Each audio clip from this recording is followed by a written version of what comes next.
And the mistake that we don't want to make is saying, climate change is not happening, let's not do anything about it. That's the type 2 error. We only have one Earth, and if you get that wrong, you lose the experiment, so to speak.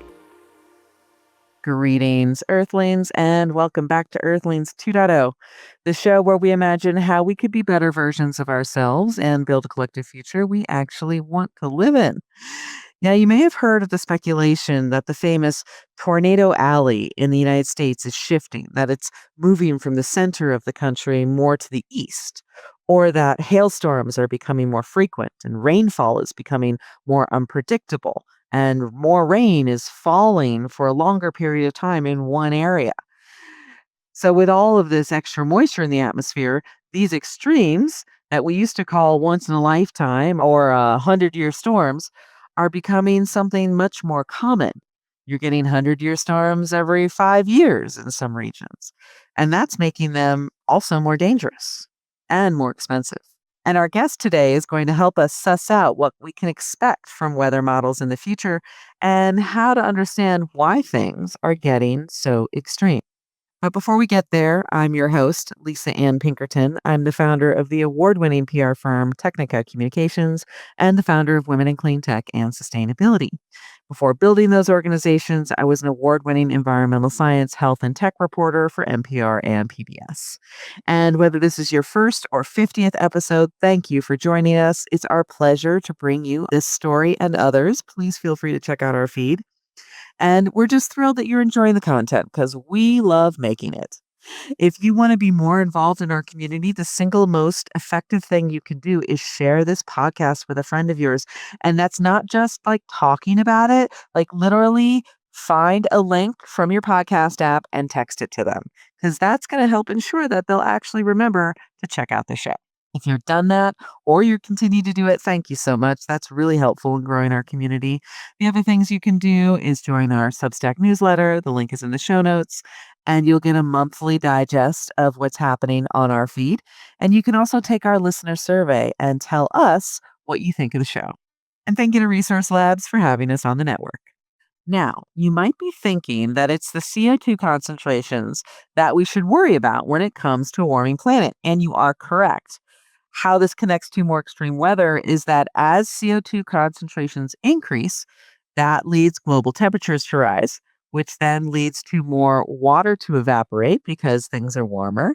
And then that leads to a higher capacity for the atmosphere to hold water vapor.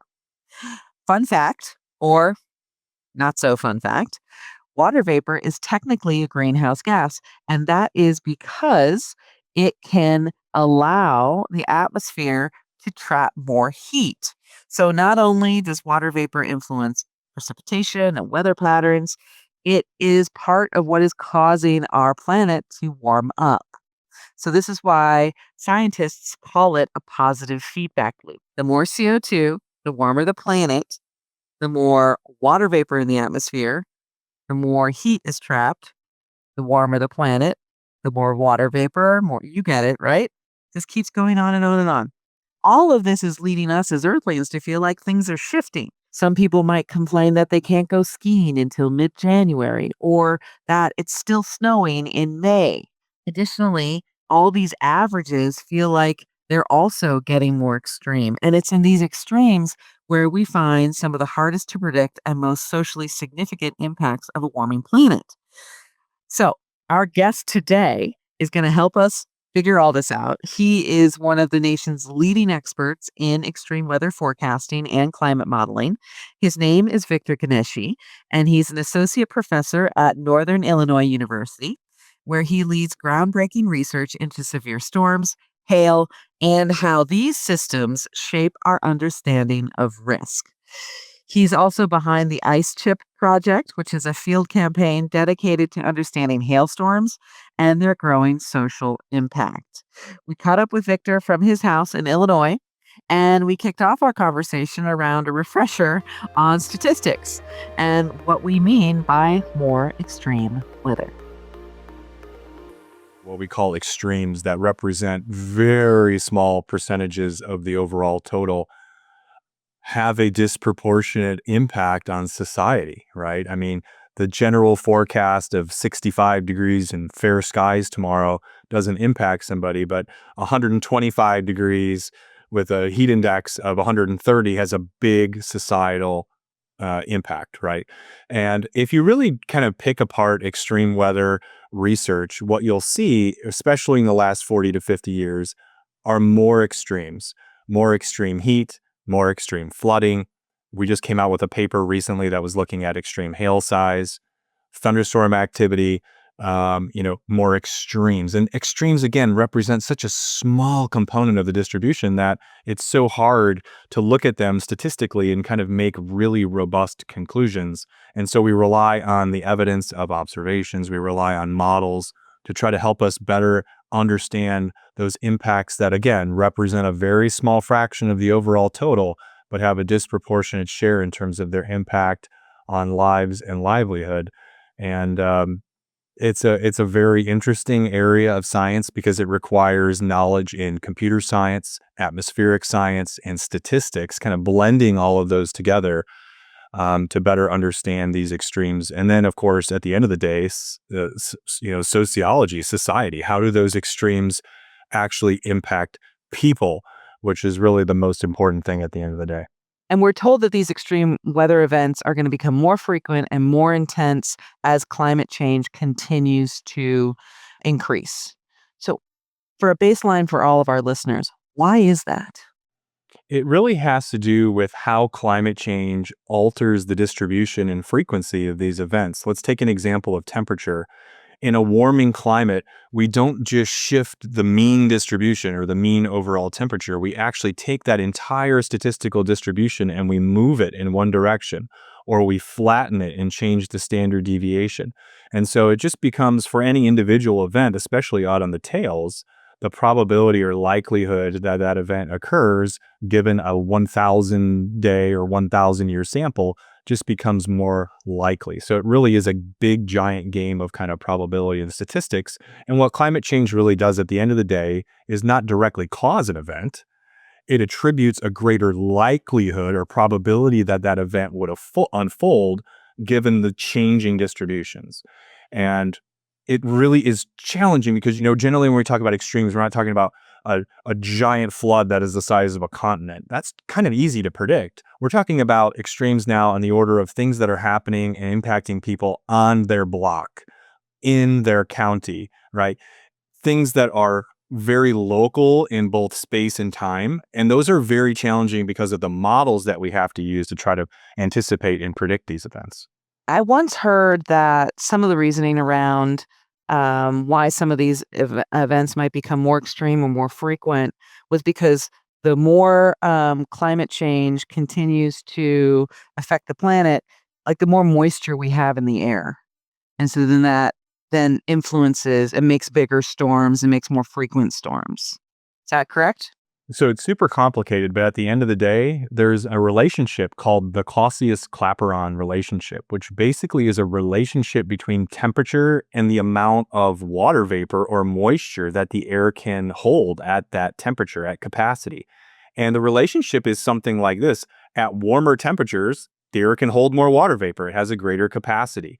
And the relationship is actually exponential in nature. So when we warm temperatures across the globe, the air can hold more water vapor, and it really is more efficient in many ways at producing heavier rainfall and flooding. And you and I first started talking around this concept of Tornado Alley and how some people kind of feel like it's moving further to the east. But you might say that Tornado Alley is a misnomer. So can you explain to us your stance on the risk of tornadoes and how it's changing across different regions? Yeah, I think at the end of the day, one of hopefully the take homes from this podcast is that climate change is not unidirectional. It doesn't affect every location and every phenomena the same way. For tornadoes specifically, these are one of these perils that are below the scale of our climate models. They require us to use what's kind of called model telescoping, where we take that information and feed it into very high resolution models to look to see what the future of tornadoes might hold. And you're exactly right. I don't like Tornado Alley, that term, because I think it gives a misnomer that folks, or maybe a false sense of security, some complacency, if you will, for that tornadoes happen in a very specific area of the country, or I don't have to worry about that. That's Dorothy, Wizard of Oz, Kansas, Texas, Oklahoma. When in reality, tornadoes can happen in all 50 states at any time of the year, as long as the ingredients are present. And then when you start to answer the question of, okay, well, that's great, but how does climate change impact these events? All of those research studies are really in their infancy. We use models, but sometimes we only have one or two models. And so we can't get a really nice, robust sample size of how climate change will impact some of these events. But yeah, you're absolutely right. The studies that are out there, and I've authored some of them, do show that the greatest frequency of tornadoes and hailstorms in the future will not be in the same location that it is now. Some places will receive more, some places will receive less. And it goes back to that comment of the non-unidirectional, non-linear nature of climate change, depending on where you live. I mean, to me, climate change is very much a regionally driven response. Yes, there is this overall global warming of the temperatures, but how any individual location is going to manifest and feel those results at the census tract level, for example, will be different. And it's also this idea that I feel like some people are starting to see, oh, there's more tornadoes, in the South than there used to be or something like that. Well, maybe, or maybe it's just that there's more people being impacted, so you hear about it more versus in quote unquote Tornado Alley, which is vast farmlands and lower populations. There's still damage to be made. I've seen some really impressive photos of just entire grain silos just smashed to pieces. But that damage is a fraction of what might happen if a tornado drops in a southern state. So these populations are different, and we're seeing the same thing around wildfires. There's always been wildfires, but now more and more people are living in that urban wildland landscape, and so more people are being affected by them. You are absolutely right. One of the major points I always try to get across when I talk to people is that climate change is only one side of the coin. When you talk about altering the frequency or probability that these events are going to occur, is only one side of the coin. If the event occurs where nobody lives, nobody reports on it, right? It's not a big deal. So the exposure and vulnerability and changes to our human landscape and changes to the human built environment are just as important as to how the peril might change in the future. Um, Colorado is a great example of this. The Front Range, and I'll take a very specific example with hail. If you've been to Denver lately or flown into the Denver International Airport, there's no doubt that you've seen all the development and that's been going on in the Interstate 25 corridor. That corridor is actually one of the hail capitals of the world. And so it's building, right, an exposure in these hazard prone areas, whether it's a hurricane or a wildfire, as you mentioned, or a tornado. As we continue to grow our cities and grow our footprint on the surface of the earth, of course, we're going to have more of these damaging billion-dollar weather disasters because we're really just putting more assets and more targets in the way. So it's really not just it's easy to kind of blame climate change and say climate change is having this huge role on all these billion-dollar disasters and there's nothing we can do about it unless we stop carbon emissions. Okay, I hear you. Climate change is a big problem. We need to address that. And that's a physical science issue. But there's also this societal issue of exposure and building footprints and land use and the way we develop and how we develop and the strength of our development and engineering that also play a massive role in these disasters that are becoming more frequent, partly because of climate change, but also partly because of where we're developing. And also, we have vastly more interconnected information and communication systems, so we can report and measure and report on all of this stuff much better. So, this is one of the questions I have for you because sometimes people are like, well, are they more frequent or is it just because we're reporting them more? Like, we just know about them more. There's definitely an increase in reporting, okay, right? So like, for example, in the mid 1950s, if a tornado happened in Kansas, it probably wasn't going to get reported unless it hit a farmstead. Nowadays, that tornado is up on YouTube within 2 to 3 minutes because there's a storm chaser out there with a cell phone and is able to upload it from the field. Um, but if you look at records that are independent of humans, that do not rely on observations, we still can see these trends. So we know that some of them are still physical, and some, though, there are, of course, things that we can do, bias correction for population and so on, to kind of take that curve away, to normalize, if you will, those observations. But the reality is, yeah, I mean, we're seeing more and more disasters around us because we have people living in disaster-prone areas, and it's easy to report on them. They're people, by the way. I don't know if you've noticed this, but people are fascinated with disasters. I mean, it's just a human kind of component that when you see damage, you're kind of drawn into those changes, and you want to learn more about those. You want to learn why it happened and how it happened and who it affected, and those sorts of stories. Um, you don't hear about, generally speaking, if a tornado, let me just give you an example. Let's say a tornado hits a small town and 4 people die. That's probably going to be front page news across majority of the nation. You probably don't hear about 4 people dying from heart disease yesterday, right? So it's just kind of like how you die, right? In the way, like, those 4 people weren't supposed to die because of that tornado, whereas heart disease is kind of one of those things you just kind of throw your hands up in the air. So, um, yeah, these are challenging events, and they are happening with greater frequency, despite the fact that, yes, indeed, we are reporting on them more. I want to get into the hail research you do because to me that's really interesting because I feel like hail is probably one of those extreme weather events that we don't think about as much unless you get the big golf ball size, damage. So tell us about your ice chip project and some of the research that you've done and what interests you most about hail. I'm so excited about hail. Hail is a really underappreciated peril. I mean, when you think of severe weather, most people probably think of tornadoes for good reason. I mean, they're a pretty scary, pretty dramatic peril, right? They leave behind a pretty impressive damage footprint. But the reality is, hail is way more frequent across the United States and actually globally for that matter. And it produces way more in terms of societal impact in the form of insured losses and impacts to insurance and reinsurance companies that are trying to replace, say, an asphalt roof or replace a solar panel farm that was just demolished by hail. So hail to me is one of those kind of perils that not a lot of people want to talk about, but at the end of the day, it means a lot for societal impact. And so the whole crux of this ICECHIP campaign, ICECHIP is basically, at the end of the day, a one-liner. It's a field campaign to learn more about hail. And field campaign meaning we need to go out into the field. We need to take measurements near and inside hailstorms to figure out their inner physics. How do they work?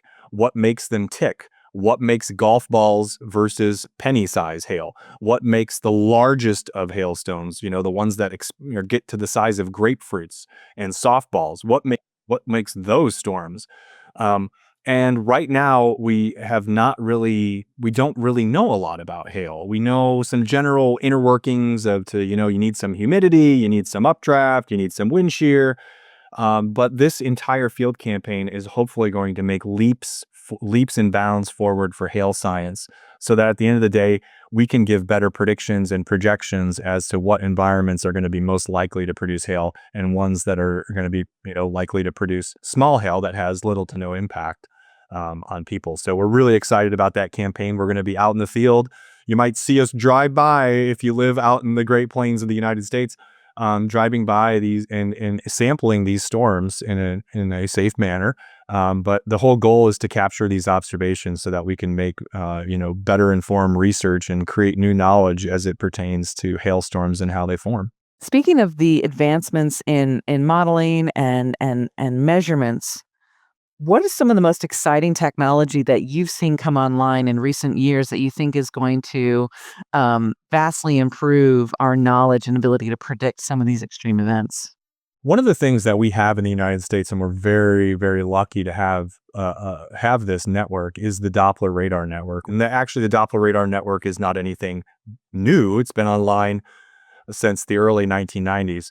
But there's been an upgrade to that Doppler radar network, which has really enhanced our precipitation detection. And I think some of the really fun stuff coming online are the crowdsourced opportunities. We all are carrying around cell phones now, right? Those can be calibrated and used as weather sensors, whether it be for pressure or for temperature. And with a little bit of quality control, we can all kind of contribute to this observation platform of measuring weather at the surface. So that's a super exciting potential avenue for using technology in a great way. The other thing would be whether we still have to take measurements from above our head, and we care about what's happening way up above our head, 30, 60,000 feet, because that really does govern what ends up happening at the surface. And so we've been launching weather balloons around the world since the late 1940s. And I think we need a paradigm shift, right? What is that? What's going to be that paradigm shift, and how can we better measure what's happening in the vertical profile of the atmosphere? I think there's a great opportunity there with drones and some unmanned aerial vehicles to be able to take those measurements for us without using helium and trying to capture what might be happening up there with traditional weather balloons. So I'm really excited about those possibilities because at the end of the day, if you want to make a better 7-day forecast, if you want to make a better 10-day forecast, we need better observations. It's like any other prediction model. The better input that you have going into your model, the better the model is going to be. We always say in our field, put garbage in, you're going to get garbage out. So the better observations that we can put in, the more observations that we can put in, will have a great downstream effect in the quality of those forecasts and predictions for things like hail and severe storms down the road. You can put the drone exactly where you want it to be versus the weather balloon, which is just floating up there and it just kind of goes with the currents. So we could be more exacting around what we're measuring up there. You're exactly right. I mean, imagine instead of launching 100 weather balloons all at the same time across the US, let's just say we take off 100 drones and they all sample the same altitude and come back down at the same exact time. I mean, that would be perfect in terms of initializing our weather models. There are definitely logistical challenges, things that can be worked through, but I think we can do that, and we have the technology to do that. It's just a matter of time and integrating those types of technologies into the current framework that's been around for so long. Is that Doppler upgrade that you were talking about the reason why now my phone will tell me I can expect it's going to rain in 10 minutes and it's right? It certainly feeds into that prediction. I think what a lot of people are seeing with smartphone apps and the ability to disseminate weather information quickly and accurately, as you just mentioned, is artificial intelligence and machine learning. That's really what is driving not just atmospheric science, but a lot of sciences right now, and even automations. I mean, everything right now is being impacted by what I call large data or big data. And atmospheric science is not immune to that either. We use things in our research group at NIU called machine learning, artificial intelligence, neural networks, things that can learn and seek out patterns that humans are actually pretty good at doing, but computers are really efficient at doing. So something that might take me 5 hours to sort through, a computer can do it in 5 seconds, right? And that just increases the efficiency of our workflows. It makes our processing of data more efficient. And sometimes these computers can actually even learn things that maybe we missed.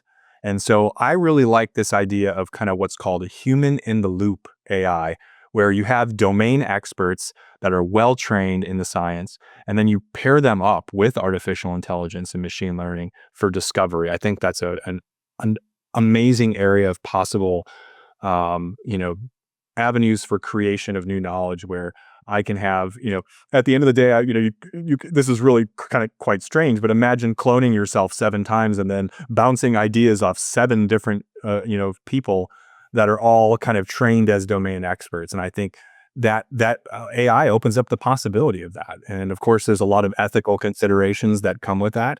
But when you're using it for the betterment of a particular problem and for society, I do think there's a lot of great opportunity there. Man, I'd love to clone myself 7 times. I'd get so much work done. And I could do all my hobbies and everything. I want to ask you about another weather phenomenon we've noticed is changing recently, and that's the El Nino and La Nina weather patterns out in the ocean. It used to be you would have one of these weather patterns for a couple of years, and now it feels like every year it's flip-flopping. What's going on here? Yeah, so you're referencing basically what's called a teleconnection. So in atmospheric science, we call teleconnections things that generally have cycles, natural cycles that we often use to relate to weather patterns. So for example, in an El Nino, The southern tier of the United States is generally pretty warm and experiences a lot of precipitation. Okay, we just kind of came out of one of those last year. We're moving into a La Nina.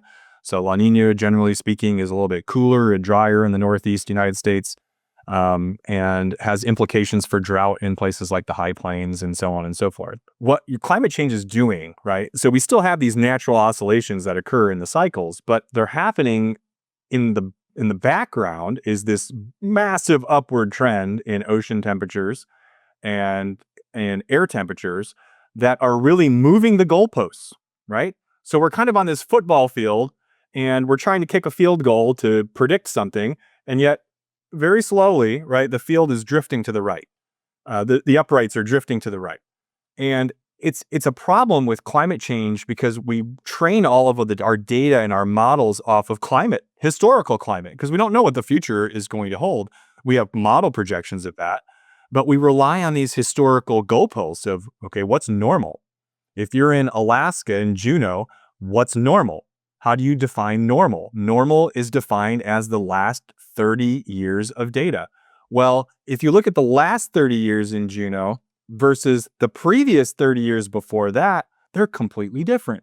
So we have this moving background state where the assumptions that we're making about the climate historically are not valid for what's happening right now. And that makes prediction and projection incredibly difficult.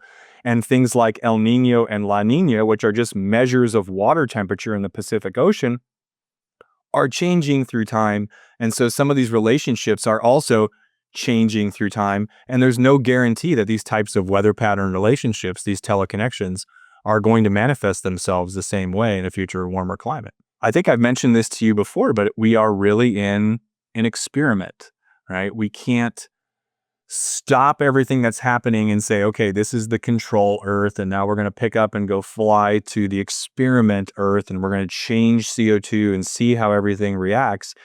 We rely on computer models to do that for us, and those computer models are not perfect. So the danger here is that as we begin to kind of pull and tug on the pieces and learn new components of the climate system, we are ultimately moving these goalposts in the experiment as things are unfolding. And that creates a danger of getting it wrong, right? And that's what I think what kind of keeps me up at night is if you get it wrong, if you're in that experiment and you get it wrong, there's kind of no going back. Yeah, hearing you talk makes me feel like any kind of predictions that I might read about climate models and the science, that maybe I should take all of that stuff as a very conservative notion, because those models are based on a few assumptions that might not actually be accurate. It could actually be worse than what we're thinking. Yeah, and I think what you see is there are definitely people that take that viewpoint. There are also people that weaponize that viewpoint to say, well, we're not certain that it's happening, so we shouldn't invest and we shouldn't do that.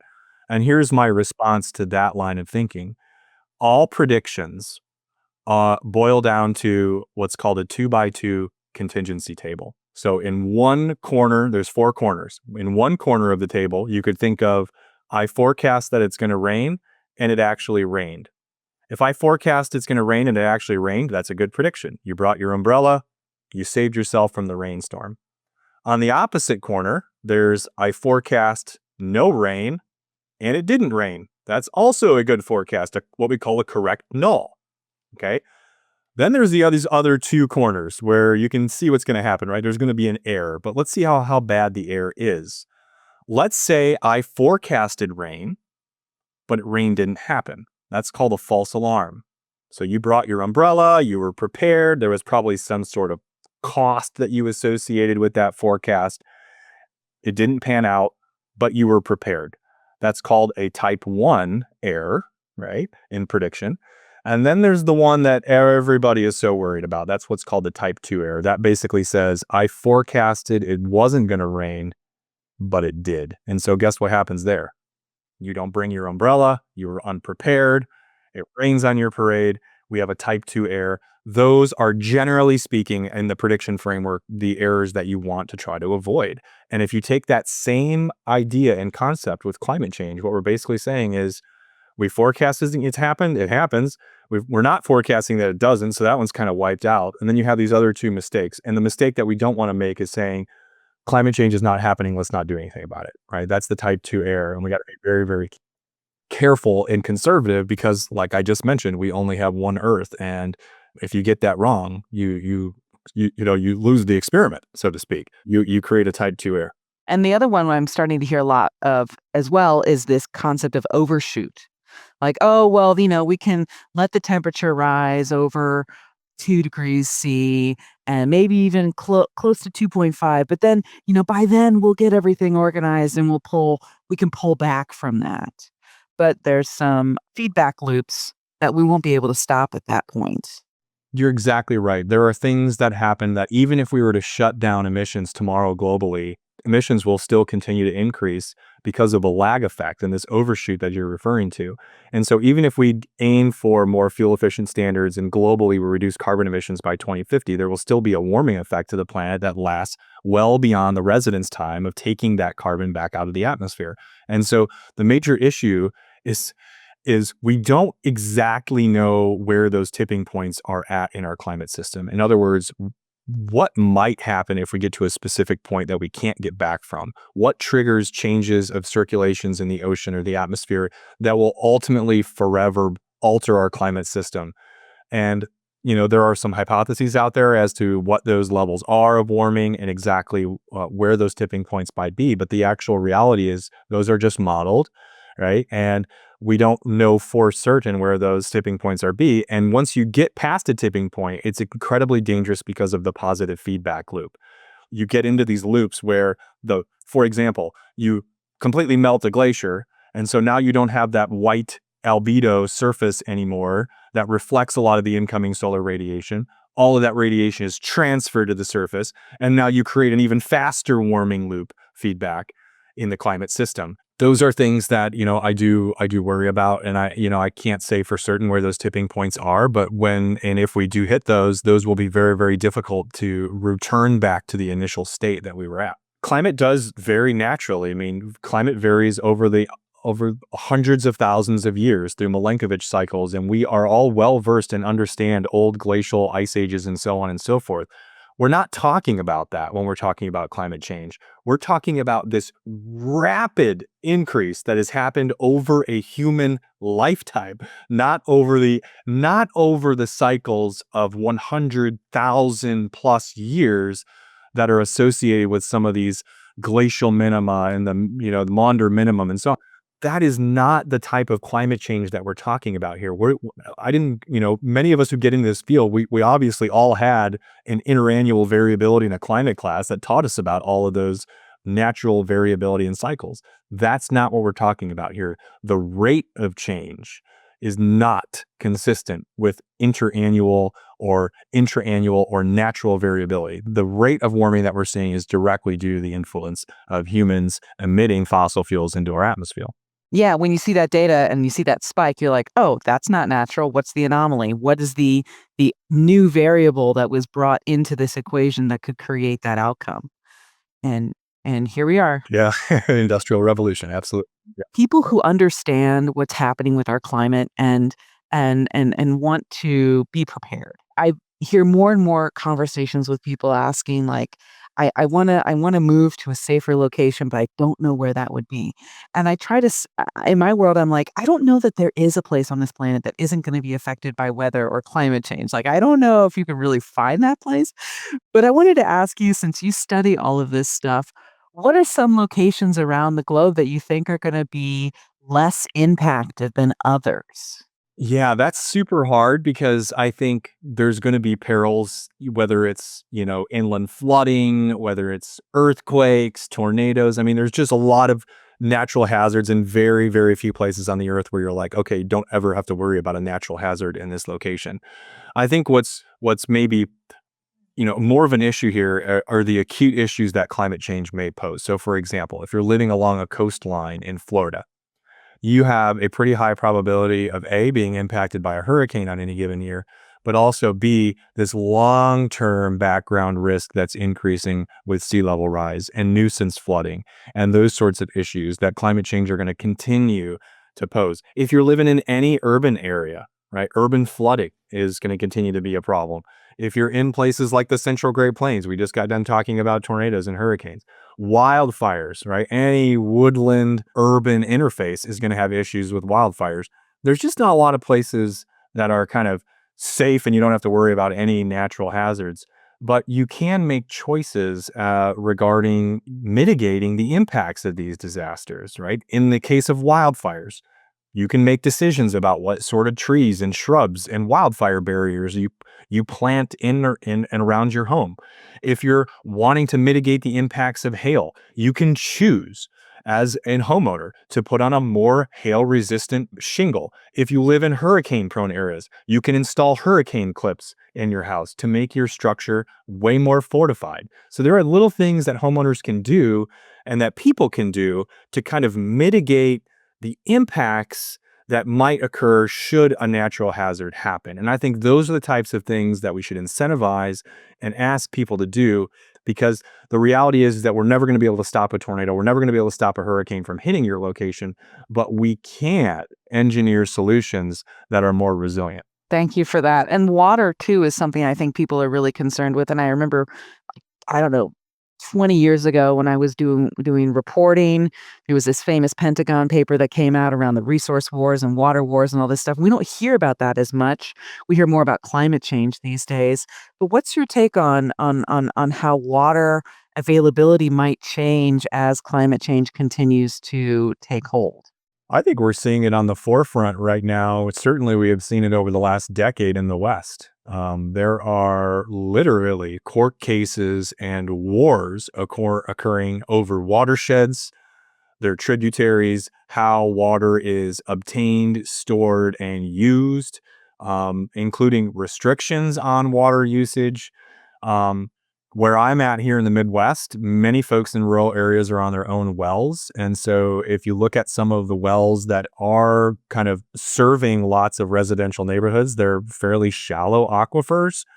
And let's just take an example of the Ogallala Aquifer in the Great Plains of the United States that's responsible for a significant majority of the irrigation. How many years does that have left? I mean, it depends on the study that you look at, but those are not sustainable resources that are going to be here hundreds of years from now. And I think fresh water, especially, is going to be one of those issues that is going to become very, very important moving forward over the next 100 years. It is not a finite resource, and we can't act as if it is one. And yet, there's not a lot of communities have sustainable plans for water usage. Yeah, when you say it's like the aquifers are not sustainable, is that because weather patterns are changing and so the aquifers aren't getting replenished, or people are using more than is being replenished? It's both. So there's a recharge problem. The recharge problem is not getting the same or more precipitation in any given year, but then you have that happening also with increased demand for the aquifer and use of those resources. And so it's just really an economics problem at the end of the day. If these aquifers are in more demand than their recharge going into them, part of the recharge issue is climate change, and part of the demand is increased development and use of these aquifers that is ultimately going to reshape the way that we have access to water. I mean, we think about piping oil around the world. What are we going to do when we get to the point we have to start piping water? Those are not far-fetched ideas of what could happen, and then water becomes an even more important resource for a particular country. My fiance and I were fortunate enough to park our RV in Arizona at a friend's house, and a water truck showed up, and I was like, "Wait, what? Did you just get water delivered to your house?" They're like, "Yeah, this is what we do." And I'm like, "Wait, what? Wait, you bought a wait, what? You bought a house, but there's no water?" Well, look, over the last decade, we've been in kind of this long-term drought in portions of the western and southwestern United States over the last really 15 years. And thankfully, they did receive quite a bit of precipitation in many areas associated with this last El Nino. But who's to say that we're going to, we'd not go back to another 10-year drought period in terms of climate variability. And so I think water resources are going to continue to be challenged in that particular area, because a lot of our climate models do suggest that the desert Southwest is going to continue to get hotter and drier. Yeah, so we've talked a lot about the challenges and what we might be able to predict. in the future. We know basically that things are going to get more extreme. Weather events are going to become more frequent, and the work that you're doing is going to help us better predict them over time, which I find very fascinating. When you look to the future, what's your advice for folks as we're we're feeling like we want to keep mitigating climate change, but also maybe there's some adaptation that we ought to start doing. And based on what you know in terms of weather and climate and how everything is changing, what advice do you have for us Earthlings? There's hope and opportunity, but it really stems with smart investment. And the investment comes in infrastructure, how we develop the land, why we develop the land, the resiliency of those developments to weather and climate. We are actually in sort of back where I live right now in Illinois, we're kind of in a development war. There's a land use war going on the western edges of Chicago where developers are trying to get access and develop land as fast as possible, as quickly as possible, as cheap as possible. And what we end up seeing at the end of the day are these developments getting impacted by things like tornadoes and hail. And we have, billions of dollars in losses, and we all end up paying the price for that through insurance premiums. We really need to have the only way for this to really work is for the federal government to step in and start to figure out ways to subsidize and incentivize not just homeowners, but also builders and commercial entities to make more resilient structures to these extremes, whether it's extreme heat, whether it's flooding, whether it's designing river and watersheds better with better engineering and more brims and more, opportunities for overflow, or where we build and why we put a park here versus over here. Those kind of conversations, just in my mind, what I see on the ground is very little forethought into what this development might look like 30 years down the road, how prone it is to particular hazards and perils, and what we could do. Maybe some very simple steps, some very simple things that we could do to mitigate the impacts that an eventual natural hazard would impose on a particular area, because the reality is eventually every every inch of this earth is really potentially impacted by some natural disaster. And so it's really up to us to decide what's the major peril at this location, what's the probability, what are the specs we need to build to, and if this is something that's going to become more frequent in the future. So, it's not a 1 in 10 year flood anymore, it happens every single year. What do we need to do the infrastructure to make sure that we can support those continued changes? And so, I'm hopeful that it really starts with building codes and enforcement of those building codes and making better decisions on structures and engineering, to really, push these issues forward, I think. Related to technology and the improvements of technology, when we have better observations and we make better forecasts, people can utilize those forecasts for better decision making. And so, one really noble aspect of weather prediction, which is really, to me, one of the most amazing things that humans have been able to do over the last 100 years, is to say with a pretty high degree of fidelity what the weather is going to be like 4 to 5 days from now at a particular location. It allows decision makers and planners to mitigate the impacts of adverse weather conditions at that location at that time. And I think as we improve forecasts and as we improve prediction, there is also going to be a need for communicators of that information to people to understand, okay, this is what a 50% probability of rainfall means for you today, based on your line of business or based on the fact that you're planning to have this outdoor concert. Here are the things you need to be thinking of. Here's how to possibly mitigate against a damaging wind event, if this event does happen. So I think it's just being mindful of weather and climate. It impacts what we do every single day. Every time you step outside of your home, you're impacted by the atmosphere and weather conditions. And just understanding that it plays such a critical role in our lives and that it's changing because of us is really step one. And if we can get past that, I think we can start talking about solutions. Well, thank you. I think there's a lot of Earthlings out there that are really working to change that, and we'll get there. Is it going to be as fast as we maybe need it to be to reduce the worst impacts of climate change? I think that's an open question. But the more of us that are focused on changing, influencing as much as we can in our little corners of the world. I think the more of us that do that, the better off we'll be.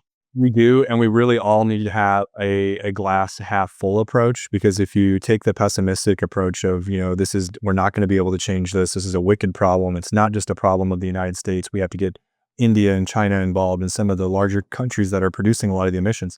It's going to take everybody. And if you just kind of take that approach of glass half empty, and you're a pessimist about this, there's just no way that we're going to be able to mobilize the number of people and the scale, right, that we're going to need to actually address this problem. So we all need to be optimistic and search for solutions, whether it's in our own life, our home, our business, or whatever we do, to try to make small increments towards the goal. And that's the only way that we're going to get there. Earthlings. There are a lot of aspects about our current society that indicate that the past is no longer a reliable guide to predicting the future. And apparently, we get to add extreme weather to that list. But we're not helpless. In fact, there's a lot we can do. Victor reminds us that we can adapt like we have for millennia, from choosing better materials for our roofs and updating zoning codes and developing smarter, more resilient infrastructure. We have all these tools available to us. And, it's just whether or not we choose to use them.